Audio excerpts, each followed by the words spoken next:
বাঁচতে চাও, স্থায়ী যদি জিন্দাগিটা যদি তোমরা যদি উপকার আসতে চাও, লাভবান হতে চাও, তাহলে তোমরা কবরকে বেশি বেশি ভয় করো।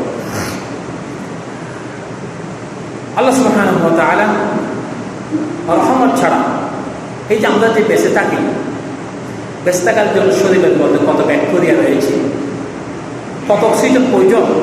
একজন মানুষ 70 বছর বাঁচলে তিনি 63 কোটি বা শ্বাস যাওয়া আসা শুরু করে। তো এরকম যদি মানুষ যদি 75 বছর বাঁচে, তাহলে 38 ট্রিলিয়ন এতবার শ্বাস নিঃশ্বাস যাওয়া আসা করবে। 38 ট্রিলিয়ন, এটা 100 হাজার লক্ষ কোটি এরকম করতে করতে ট্রিলিয়ন যেটা আছে, এতটুকু পর্যন্ত একবার শ্বাস আসে 75 বছর বয়সে আবার যায়। এগুলি সবগুলি হচ্ছে আল্লাহ। একবার যদি নিঃশ্বাস বন্ধ হয়ে যায়, আমি কবরে, আর পৃথিবীর হায়াত থাকবে না। আমি আমার হুকুমে, এখন আমি স্বরাষ্ট্রমন্ত্রী, আমার হুকুমে প্রশাসন চলে। আমি অর্থমন্ত্রী, আমার কলম দিয়ে অর্থ মন্ত্রণালয় চলে। আমি বাণিজ্য মন্ত্রী, আমার কথা দিয়ে বাণিজ্য চলে। আমি ইউনিয়ন পরিষদের চেয়ারম্যান, আমাকে দিয়ে ইউনিয়ন পরিষদ চলে, আমাকে দিয়ে পাড়া চলে, মহল্লা চলে, সব কিছু চলে, আমাকে দিয়ে গোটা বাংলাদেশ চলে। কিন্তু আমি যখন মৃত্যুবরণ করব, আর আমাকে দিয়ে কিছু চলবে না, আমার অক্সিজেন বন্ধ হয়ে যাবে। শরীরগুলিকে মাটির মধ্যে যখন ঢুকিয়ে দেওয়া হবে, শরীরগুলি পোকা মাকড়ের খাবার হয়ে যাবে। এই কবরের মধ্যে আমাদের এই জন্য যেই জিনিসটা আছে, বিছনাগুলিকে আমাদের এই জন্য আজকে কত সুন্দর সুন্দর বিছনার মধ্যে আমরা শুই, কিন্তু বিছনাগুলি মাটির হয়ে যাবে।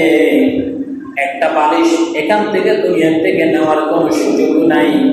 ওই মাটি দিয়ে অল্প একটু উঁচু করে একটা বালিশ বানিয়ে দেওয়া হবে। দুনিয়ার থেকে কিছু নেওয়া হয়।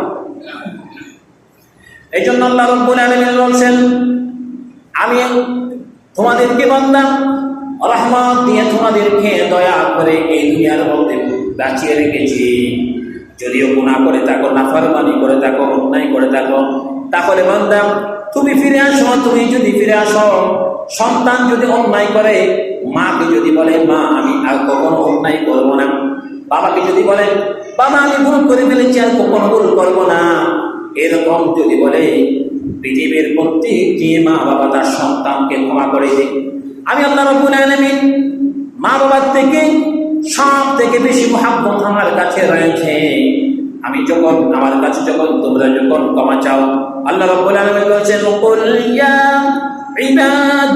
ইবাদিয়াল্লাযীনা আসরাফু আলা আনফুসিহিম লা তাকনাতু মির রাহমাতিল্লাহ ইন্নাল্লাহা ইয়াগফিরুয-যুনুবা জামিআ ইন্নাহু হুয়াল গফুরুর রহিম। আল্লাহু আকবার। আল্লাহ সুবহানাহু ওয়া তাআলা বলেন, এ আমার হাবিব আপনি বলে দেন, এ আমার বান্দারা, যারা নিজেদের উপর জুলুম করেছ, অন্যায় করেছ, অবিচার করেছ, সারা জীবন তুমি আমার পথ থেকে নিজেকে বাঁচিয়ে রেখে নাস্তিকের পথ ধরেছ, কুফরের পথে ছিলাম, জেনাহের কাজে ছিলাম, তুমি মানুষকে চুরি ডাকাতি এমন কোনো অন্যায় নাই যা তুমি বলো নাই।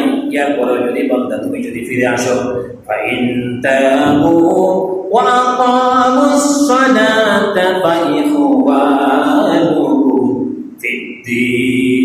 ও বান্দা তুমি যদি ফিরে আসো, তাহলে আমি তোমার জীবনের আগের গুনাহগুলি মাফ করে দিয়ে, আগে যেই তুমি খারাপ আমল করেছ, আমল ছিল, সেগুলির পরিবর্তে তোমাকে নেক আমল দিয়ে পরিবর্তন করে দিব। সুবহানাল্লাহ। নেক আমল দিয়ে তোমাকে আমি পরিবর্তন করে দিব। আল্লাহ সুবহানাহু ওয়া তাআলা বান্দাদেরকে কত মহব্বত করেন, কত ভালোবাসেন, এটা